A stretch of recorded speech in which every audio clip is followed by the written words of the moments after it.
Welcome to Blizzard Fire. We hope this video helps fire up your solution. You start by measuring and marking precisely so the dart sits where the body needs shaping. First, measure the bust-to-waist difference and transfer that intake to the garment. Make sure to note the apex position.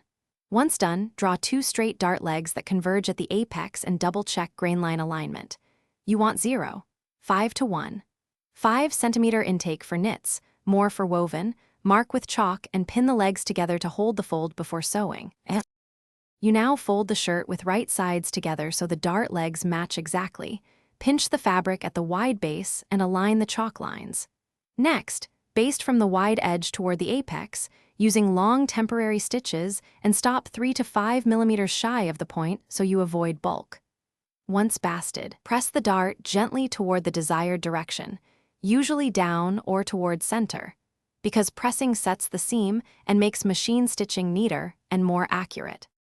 You sew the dart from the wide edge toward the apex using your regular stitch length, backstitching only at the beginning to avoid a bulky point. Once you reach the last 3 to 5 millimeters, stop, leave thread tails, and either tie off or secure with tiny hand stitches to maintain a smooth tapered point. After trimming seam allowance, press the dart flat in its intended direction.